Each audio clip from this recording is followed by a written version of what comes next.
let's look back at the latest doubleheader of Players' Championships, starting off with Saturday at a first title since becoming European champion for Ross Smith, beating Gary Anderson 8-6 in the Players' Championship 5 final. But what do you think would represent a successful follow-up season in 2023 for Ross? Well, of course, as you mentioned, his first win since the European Championships, and he won Upset of the Year from us for that. And he said one of his goals for this year was to make it so that it wouldn't be Upset of the Year when he does it again. And I think that's the right attitude to have. He was building towards that. You know, the very beginning of 2022, he was playing poorly. He won the title in 2021. He emerged. He started to move into that top 32. He was looking like a player on the up, but he couldn't win a match for the first couple months of the year. And he wasn't playing well as well. It wasn't like he was getting unlucky. He was playing poorly. Of the top 32 players in the world, he was probably the one who was other than Glenn Durant, because Glenn Durant did start the year in the top 32, he was probably the player playing the worst of anyone at the beginning of the year. And that's why he ended up missing out on the world match play, even though when the season started, he was safely in the spots. But he started to find the form as we got into late spring, early summer, played his way into the World Grand Prix, ended up qualifying for nearly half the Euro Tours, made a couple of quarterfinals, which is how he got into the European Championships, and he was playing good again by that time. But it was still obviously an upset. Since winning the European Championships, though, he has looked every part a top 16 or at least a top 20, 25 player.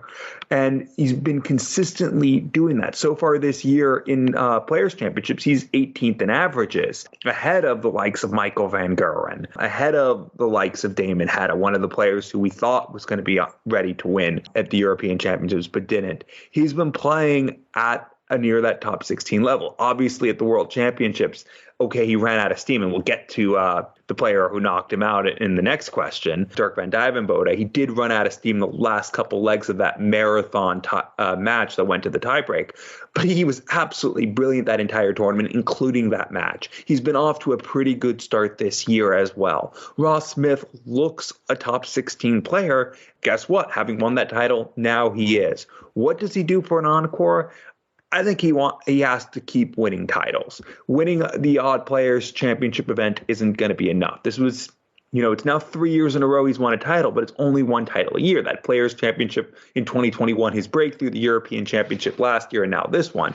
I think the goal is win a couple of these this year, and I don't think that's unrealistic. He's the type of player who can, when he's just playing okay, still average in the mid-90s. I don't think he was brilliant on his way to the title, at least not in most of the matches. But even still not playing brilliant, he was still averaging over 90 in every single match, including over 100 his first two. His worst match was against the top seed, Luke Humphries, where he averaged 91. But by beating the top seed, that in essence made him the top seed. And he did, what I complimented Chris Dobie for doing at the Masters, what I've complimented Gerwyn Price for doing. After that match, he averaged mid to high 90s every single match. 99 against Dimitri, 98 against Nathan, 97 against Martin Schindler, and then beat Gary Anderson, averaging just a tad under 94. That consistency, even when he's not playing at his best, is going to mean he's a force to be reckoned with. And when he is playing at his best, which I don't think we've seen quite so far this year, he's averaging closer to 105.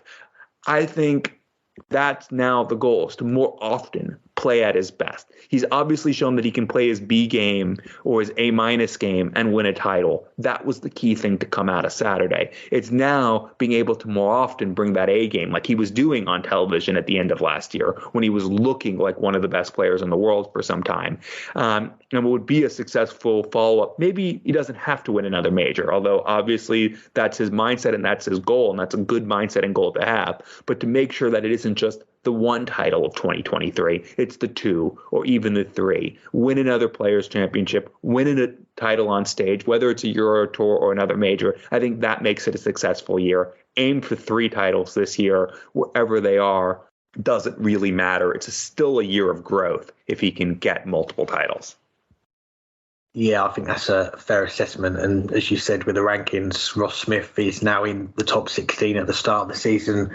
He was at number 17 in the world. The gap to the top 16, it was less than 10 grand. So that would probably have been one of Ross Smith's goals for this year was to crack that top 16. And you go back 12 months earlier, the start of last season, he was at number 33 and got into the top 32 last year. That major title got him into the top 20, and now he's into that top 16. And I think another rankings that he'll be looking at is the Pro Tour, because going into this past weekend, he was outside that top 32. So the title that he won on Saturday, he did it as an unseeded player. And as you mentioned, beat the top seed there, Luke Humphries, in that tournament. So I think you'll want to get into that top 16 on the Pro Tour, be seeded for those Euro Tour events, because the defence of his European Championship, it all comes down to money won on the Euro Tour, and he's done pretty well so far in those qualifiers. I think he's qualified for 4 out of the 6 Euro Tour events so far, but he'll want to have those Mondays off. He'll want to just focus on playing the Players' Championships and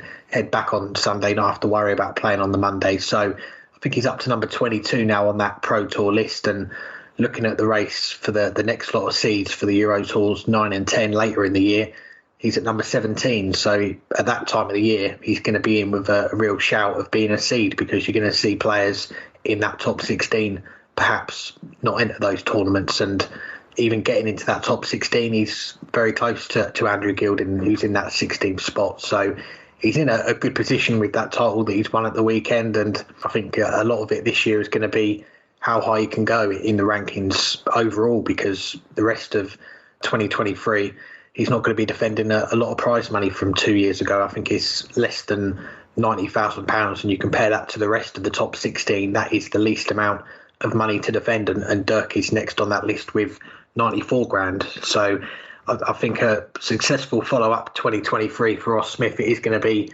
cementing his place in the top 16 and seeing if he can make a big push and get into the top 10, maybe the top 8. He's someone that had that big breakthrough last year, winning a major.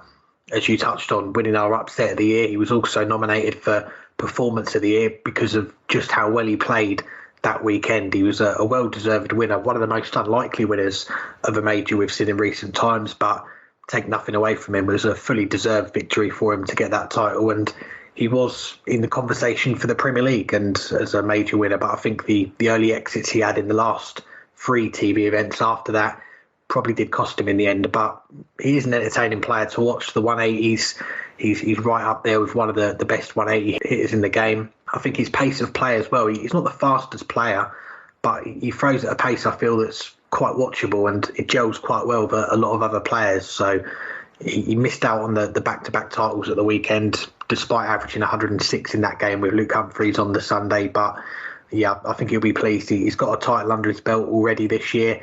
I think, yeah, a good aim is to get multiple titles this year, and if he can get some deep runners in the majors, it all adds up to maybe making that push into the top 10 come the end of the year.